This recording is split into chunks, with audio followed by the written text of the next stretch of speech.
fii ci douane tribunal bu grande instance bu Dakar dem ci procès bi di Coulibaly le journaliste ñu ngi taxaw ak ñi nga xam ne moom mooy Kandé nekk producteur à la Sen TV. Kandé ñu ngi lay nuyu bu baax a baax. membre du nouveau front force alternative. membre du nouveau front force alternative NFA. NFA voilà maa ngi leen di ñu ngi lay ziar. merci beaucoup maa ngi lay jaajëfal bu baax. aca keroog yaa ngi woon ci convocation bi tey aussi nga ñëw ci procès bi ana Doudou Coulibaly yan information yi moo dox ci moom. waaw Doudou mu ngi xaar mu ngi tribunal bi fii ci biir mu ngi xaar tuuram ñëwagul atteeguñu ko mais normalement dans incessamment il va faire face au juge. lan nga mën a wax ci mbirum Doudou Coulibaly keroog bu ñu ko attee ba tey jii keroog bu ñu ko convoqué gis li ki nekk ak problème standard ak léegi tey jii atte lan nga xaar ci Doudou Coulibaly. Doudou man dama jàpp ne dañ koy bàyyi mu ñibbi parce que ñibbi sur le plan sanitaire maa ngi naan jibi mais Doudou son état de santé mënul permettre mu nekk fii te xam nañu ne les magistrats c'est des humains ay nit lañu nekkuñu fii pour daaneel nit wala pour sànq nit mais ils sont là pour rendre justice te yoon woowu moo wax ne itam bu dee nit ki condition de santé may ko yenn yi da nga koy bàyyi nëgandiku may ko liberté provisoire mu ñibbi këram waaw loolu la ñuy xaar fii te jàpp naa ne ñu koy atte fii c'est des gens suffisamment humains et rationnels et je pense que ils vont le laisser rentrer chez nous waaw. Kandé ak keneen ku ñuy xaar ci biir mu nekk Bougar Diouf aussi ñu ngi xaar peut-être fii ak 16h nañ ko àtte woon tamit ay mbirum c'est un peu complexe ñu bëri jàpp c'est un sujet tabou bu mu laal est-ce que jàpp nga ni moom tamit war nañ ko mën a bàyyi mu ñibbi këram. waaw ñoom ñoo bind ci seen kayit ne il a été poursuivi pour diffusion de fausses nouvelles ça nous rassure parce que diffusion de fausses nouvelles y a aucune enquête donc à faire xam nañu lu mu def donc dama jàpp ne dinañ ko yóbbu flagrant délit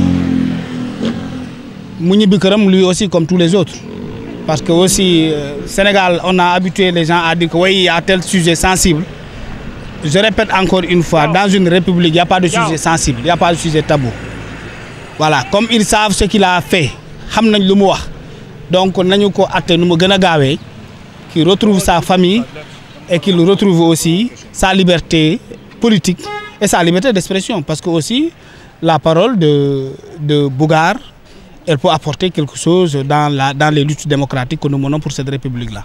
Donc comme il aura tout de suite à rencontrer le procureur, et je sais que le procureur ne va pas corser ce dossier, et que le procureur même, je pense qu'il va requérir que l'enquête soit ouverte par rapport aux déclarations de Bougar, par rapport à ce qu'il a dit que ça se fait dans ce pays-là, pour que nous sachions tout Bougar ndax lu mu wax loolu dafa am wala amul.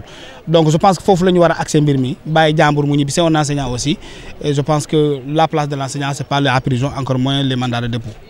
mais Kandé sur le cas de Bougar moo kàddu yi mu yëkkati doy na waa trop est-ce que jàppoon amul woon leen lu ñu ko mën a toppoon lu dul li nga xamante ni moo diffusion de fausses nouvelles lan la gars yi nëbbu ci ginnaaw lu ñu war a xam justement. waaw Bougar dama ne Bougar dafa poser ay questions jëbleel ko ay nit tudd ci ay nit.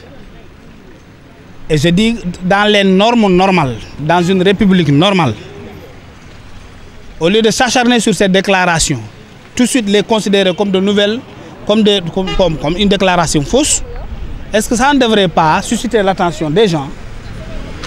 Ñu xuus jublu fale au port autonome de Dakar xool ba xam ndax lu mu wax dëgg la am déet.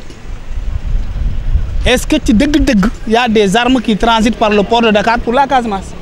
Chercher à savoir est-ce que c'est ça est-ce que ñoo ngi dund loolu parce que man dama jàpp ne si par accident les déclarations de Bougar s'avèrent vraies qu'est-ce que cela peut entraîner pour le Sénégal comme conséquence pour le Sénégal et pour la Casamance donc tëb rek ne lu mu wax du dëgg te yow defoo ci enquête gëstuwoo ubbiwoo enquête pour xool ba xam ndax dëgg-dëgg ces déclarations au soubassement se réveiller comme ça naan woy c'est faux c'est pas vrai mais c'est trop simpliste maintenant c'est quoi la vérité par rapport aux déclarations de Bougar?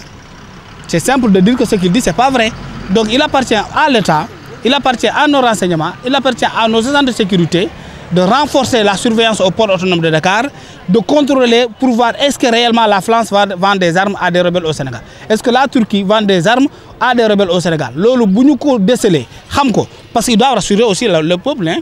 il appartient à l'État du Sénégal de rassurer ce peuple. Parce que nous considérons que les déclarations tenues par Bougar, c'est des déclarations qu'on ne doit pas tout de suite rejeter, mais voir est-ce qu'il y a une part de vérité par rapport à ces déclarations. Et s'il y a une part de vérité, mais sévir ce qu'on doit sévir. Parce qu'on a cité des noms. On a cité... Et puis il y a quelque chose que les gens oublient. Mais ce Premier ministre-là avait dit que la Turquie vend des armes au Sénégal. Mais il y a une presse bien de il y a une presse, toute la presse du Sénégal l'a oublié. Ousmane Sonko avait dit que la Turquie vend des armes à Macky Sall pour mater et tuer sa population. Et si Bougar avait répété ces mêmes déclarations, est-ce que Bougar l'a répété? Mais Ousmane Sonko, comme toi tu avais dit que la Turquie vend des armes au Sénégal, vend des armes à Macky Sall, est-ce que si cela se continue, est-ce que la Turquie nous arrête l'eau? Mais malheureusement, nous avons une presse qui oublie l'essentiel. Ousmane Sonko, Premier ministre du Sénégal, d'alors l'opposant, principal opposant du Sénégal, avait tenu de telles déclarations. Est-ce que Bougar, dans son texte, il ne s'est pas référé à cela? Est-ce que tu l'as le soukondikou pour voir Ousmane Sonko, de mal faire Turquie, Baïdi, Djaï, Arma et Sénégal? Ainsi de suite. Donc, je pense qu'il ne faut pas être très émotif. Il faut poser les bonnes questions. Et voir est-ce que la Turquie qui est capable de vendre des armes au Sénégal, on ne sait jamais ce qu'elle pourrait faire. Donc, au lieu de blâmer les déclarations du gars, il faut vraiment réfléchir et pousser l'enquête pour voir est-ce que ce qu'il a dit c'est vrai ou pas. Cheikh Tidiane, voilà. Mais autre chose par rapport ak lu melni parce que li nga wax nga ko wax légui modi wax bu paré té après duñ ci gis am firnde gis nañu cadre Bassirou Fofana buñ ko jappé dafa wax ni limu wax ci fausse nouvelle mais xamuñu la bonne nouvelle est-ce que lolu tamit am encore sur la démocratie sénégalaise. Voilà, en tout cas le peuple sénégalais veut des bonnes nouvelles. Voilà, le peuple sénégalais a le droit d'alerter sur des questions qui l'intéressent. Il n'y a pas de sujet tabou dans une république. Il n'y a pas de sujet tabou dans une démocratie. Les sujets sensibles, il faut les aborder. C'est parce qu'ils sont sensibles qu'on doit en parler. Ces sujets sont sensibles, on ne doit pas les aborder comme ça. Il n'y a pas de sujet tabou dans une république, dans une démocratie. On aborde tous les sujets. C'est parce que les sujets sont dangereux et sensibles qu'on doit en parler, avec audace et vérité. Et la vérité doit d'abord provenir de l'État, doit provenir de ceux qu'on a indexés. Parce que si tout le monde est-ce que Guy Marius Sagna a nié? Est-ce que Guy Marius Sagna a dit non? Est-ce que Akhenaton a dit non? Est-ce que la Turquie a dit non? Est-ce que la France a dit non? Qui en a communiqué? Personne n'a communiqué. Bougar wax nañu japp tej ñi nga xamne ñom lañuy tumal weddi wuñu ñoo ngi xaar leur démenti nañu weddi ñu xol ba xam est-ce que Turquie mu ngi koy def est-ce que France mu ngi koy def ñom ñi nga xamne tuddu nañ leen nañu wax ñu naan musuñu ko def buñ ko defé itam Sénégal jël sa responsabilité bu defuñu ko tamit on saura quelle est la vérité par rapport aux déclarations de Bougar. C'est ce que je pense. Il ne faut pas tout prendre au dernier degré quoi. Il faut que dans ce pays-là, les gens retrouvent la sérénité de la vérité. Et la sérénité de la vérité, c'est d'aborder les sujets sensibles. Les sujets sensibles, on ne les laisse pas dans les poubelles, on les sort des tiroirs et on en parle, afin qu'on puisse les transformer en des sujets abordables. Alors, l'autre actualité, quand l'élection du nouveau maire de Dakar, Abbas Fall, est-ce que juridiquement c'est légal? D'accord, avant d'aller à ce sujet-là, je voudrais m'adresser solennellement au président Bassirou Diomaye Diakhar Faye. Président Bassirou Diomaye Diakhar Faye, la seule personne qui vous défend s'appelle Bougar. Mom kese mo lay défendre devant l'assaut de Pastef, devant l'assaut de Guy Marius Sagna, devant l'assaut de tous les autres dans le Pastef qui ne reconnaissent pas votre légitimité présidentielle. Si Bougar tombe, son excellence, vous allez tomber parce que vous n'aurez personne à vous défendre dans ce pays-là. Il y a des gens qui ont dit clairement que vous êtes un président illégitime. Il y a des gens qui ont dit clairement, président, que vous n'êtes pas le président des Sénégalais. Et Bougar est sorti de cette grande meute pour vous défendre. S'il tombe, vous tomberez, que ça soit tôt ou tard. C'est ça la vérité, parce que vous n'aurez personne à vous défendre. Voilà, je voulais vraiment renforcer cela pour s'adresser au président de la République, pour lui dire que Ousmane Sonko, quand un de ses militants ont été attaqués, il a été jusqu'en prison pour lui rendre visite. Bougar, c'est quelqu'un qui vous a défendu, qui est parmi vous, qui vous défend courageusement. Et la responsabilité de le défendre et de sortir de ce pétrin-là. Parce que sa place n'est pas en prison, sa place c'est dehors pour continuer de défendre le président de la République, le seul légitime de tous les Sénégalais. Voilà, ça je voudrais ajouter ça. Avant de se rester toujours dans ce sujet-là, par rapport à Bougar, récemment, il y a Damboj, man xawma kuy Damboj, xawma Damboj. Donc je ne parle pas d'une personne que je ne connais pas. Xawma Damboj, kuy Damboj. Xawma Damboj, xawma Damboj. Damboj wax dëgg yàlla xawma. Xawma Damboj. Déedéet xawma Damboj. Xawma Damboj. Ministre la wala député? Moom DG la de. Directeur général. Waaw. Fan? Yow Damboj. Moom mooy fondateur gis nañ Damboj di xeex ay góor jigéen. Ñëwaat di défendre ay góor jigéen. Kooku kan mooy wax ci moom? Quand même. Nañu wax autre chose. Alors, donc, pour revenir, non, je ne parlerai pas de Damboj. Je ne connais pas Damboj. Abass Fall n'est pas le maire de Dakar. Il ne sera pas le maire de Dakar. S'il y a un maire illégitime au Sénégal aujourd'hui, c'est Abass Fall. Pourquoi? Pour plusieurs raisons. Abass Fall, il reste le maire de Pastef d'une manière indirecte qui viole toutes les règles et toutes les lois de ce pays-là. Et il est illégitime, il n'est pas légal. Il n'est ni légal ni légitime. Xam nga Yàlla dafa ay. Da nga ñëw contester la légitimité du président de la République. Dans les semaines qui suivent, Dieu vous donne un maire non seulement illégal, mais non légitime. Mais loolu Yàlla rek moo ko man. Abass Fall n'est pas légitime et il n'est pas légal. Et je vais vous dire pour plusieurs raisons. On parle de légitimité quand c'est la population dans sa globalité qui accepte ce que vous avez entre vos épaules. Je ne sais pas si vous m'écoutez. On parle de légitimité quand c'est la population qui vous reconnaît comme tel sur un poste ou sur une telle autre responsabilité que vous avez entre vos mains. On parle de légalité quand c'est la loi qui vous reconnaît dans vos droits. Abass Fall n'est reconnu ni dans ses droits ni dans sa légitimité populaire. Parce que tout simplement, à partir de 2021, il n'y a pas un seul maire au Sénégal qui devrait être élu sans passer par le suffrage universel. Madame askan wi ñoy tok tan la def la maire. Est-ce que Abass Fall ak askan ñoko tan? Est-ce que Abass Fall a été désigné maire de Dakar au suffrage universel direct? Parce qu'à partir de 2021, tous les maires doivent être élus au suffrage universel direct. Donc Abass Fall, il n'est pas légalement le maire de Dakar, légitimement le maire de Dakar. Maintenant, légalement le maire de Dakar. Maintenant, par rapport à sa légitimité, la population de Dakar n'a jamais voté Abass Fall comme leur maire. La population de Dakar a voté Barthélémy Dias comme le maire de Dakar. Maintenant, il y a eu une forcing.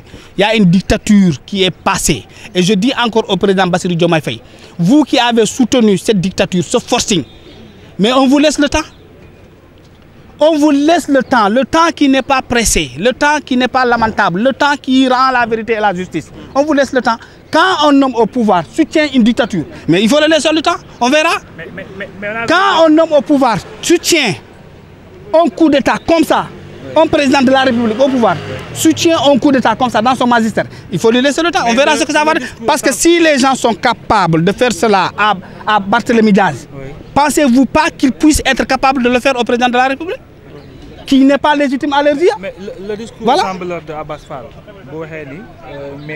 Dégouluma Abass Fall parce que je n'écoute pas un gars qui n'est pas légitime et qui n'est pas légal. Non, wallahi bëgguma xam lu mu wax parce qu'il n'est pas le maire de Dakar. J'aurais aimé écouter Barthélémy Dias, le maire de Dakar. Abass, il n'est pas le maire de Dakar. Abass Fall ne sera jamais le maire de Dakar. S'il avait une once de dignité, il n'allait jamais accepter ce poste-là. Parce que tout simplement, ils ont violé la Constitution, ils ont violé le code électoral, ils ont violé le code de procédure, le code général des collectivités territoriales. Mais le maire est élu au suffrage universel direct. Barthélémy Dias n'a jamais été conseiller municipal. Parce que Barthélémy est devenu un maire direct. La loi sur laquelle ils se sont adossés parle du conseiller Barthélémy. Tout le monde sait que Barthélémy Dias n'est pas conseiller. Barthélémy n'a jamais été conseiller municipal. Comment est-ce que vous pouvez forcer Barthélémy Dias à être un conseiller municipal qu'il n'est pas? Si vous dites que tu es un conseiller municipal, mais quel nous qui s'y a dit? C'est une démocratie. Et c'est le président de la République qui se permet sur sa page Facebook. Je remercie le maire élu de Dakar. Le président de la République, censé respecter la Constitution. La Constitution doit le président de la République. Il doit garantir l'équilibre du droit, l'utilisation exacte de tout ce qui permet aux Sénégalais de vivre en paix. Mais c'est le président Bassirou Diomaye Faye lui-même qui permet, malgré ce que dit la loi, le code électoral, le code des collectivités territoriales, même notre constitution, le président Bassirou Diomaye Faye, de féliciter un maire qui n'est pas légal. Pendant que vous, votre légitimité est contestée. Vous imaginez, un président de la République qui est contesté dans sa légitimité, qui soutient la non-légitimité d'une élection d'un maire de Dakar, qui soutient la non-légalité d'une élection de maire à Dakar. Mais la terre tombe. Ban préfet, mais préfet, vous l'avez entendu ce qu'il a dit, non? Au nom du président de la République là-bas, parce qu'il représente le président de la République. Donc le président de la République a cautionné cette illégitimité du nouveau torchon de Dakar. C'est ça la vérité. Nouveau maire. Non, torchon de Dakar, il n'est pas maire de Dakar. Bon Dieu, il faut oser le dire. Il n'est pas le maire de Dakar. Le maire de Dakar, c'est Barthélémy Dias. Il le restera jusqu'en 2024. Ils ont fait du forcing. Ils ont utilisé le pouvoir qui leur sont donnés. Ils ont violé la loi. Ils ont même refusé de respecter une décision juridique émanante de la Cour suprême Mais dans ce pays-là, on a tout vu, on aura tout vu. La personne qui reste le maire de Dakar aujourd'hui, c'est Barthélémy Toye Dias. Abass Fall, quand il arrive dans vos quartiers, contestez-le. Quand il parle au nom de Dakarois, contestez-le. Quand il parle au nom de la capitale sénégalaise, qui est notre capitale, nous le contesterons parce qu'il ne reste pas, il n'est pas le maire de Dakar. C'est ça la vérité.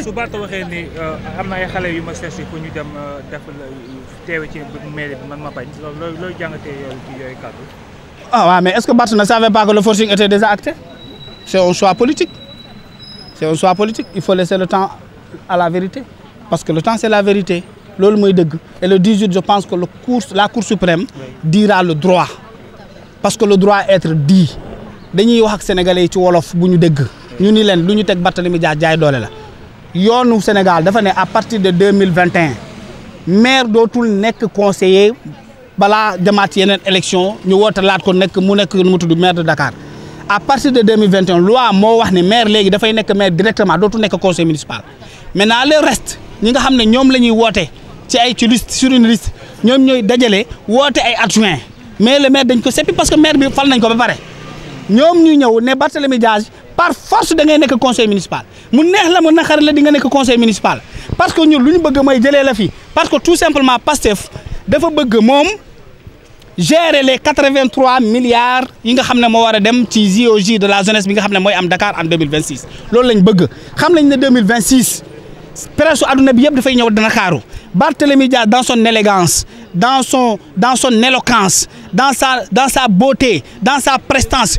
devra prendre parole à s'adresser au monde ñu ne mukk doo fi loolu du fi amee mooy première raison bi moo tax ils ont tenté et ils ont réussi à la liquidation d'un acteur politique ñu confisque sa mairie brader sa mairie coup d'état mairie nangu ko ci doole ci lu dul dëgg beneen bi mooy APR def na fi 12 ans tu vas voir allez-y lire leurs commentaires vous allez voir ils vont le rappeler 12 ans APR n'a pas pu gagner la mairie de Dakar ñu mu nekkoon seen défi pour récupérer la mairie Pastef dafa def sondage ñu ne ko fii ak 2026 27 boo leen demee élection locale dañ leen di news dañ leen di labali billahi wallahi wa taala ils ont fait des sondages ils n'auront même pas avec des élections normales 10% des collectivités territoriales du Sénégal maintenant comme ils savent qu'ils ne peuvent plus gagner une élection dans ce pays-là ils ont fait du forcing fokket maire bi ci loxo Barthélémy Dias pour naan way Macky Sall amu ko woon ñun am nañ ko allez-y faites le tour de leurs réseaux sociaux de leur page ils se vantent déjà de cela que ñun am nañu maire bi mais gàcceel la ci nguur yow nee nga yaa am majorité nga ne yaa am doole yow yaay adjoint de Dieu au Sénégal yaa ko fi yaa fi muqaddamu yàlla ci kër gi ci dëkk bi fii ci réew mi nee nga yow am nga doole boo xam ne kenn amu ko nee nga Sénégalais yow la ñu bëgg mais bàyyi ñu dem ci élection bàyyil Barthélémy Dias mu jeexal son mandat bu yàggee ba yàgg 2027 la ngeen gagné ko récupérer mairie bi mais ils savent qu'ils ne gagneront pas les villes et ils ne vont pas organiser les élections en 2027 je vous lance le défi là faites leen ngeen def vaar parce que fii ak 2029 Pastef lu mu organiser ci élection da koy perte xam nañu ko ils le savent parce que les Sénégalais leur ont vomi les Sénégalais leur ont tourné le dos ils savent que c'est déjà incompétent les urgences aujourd'hui sont ailleurs ñëpp xam nañ ko may fexe ba dund bu yomb fexe ba électricité bi nga xam ne waa Sénélec ci boppam ñoo toog ne dina yokku délestage yi dina tàmbali ñu fexe naka la ñuy def ba jëlee loolu fii transport bi dafa metti les entreprises ferment on parle de 30 000 aujourd'hui on peut l'estimer à 50 000 à 60 000 personnes ont perdu leur boulot des entreprises qui ferment des Sénégalais qui sont perdus qui ne savent pas où mettre le pied loolu moo nekk tey urgence yi fexe ba satisfaire leurs promesses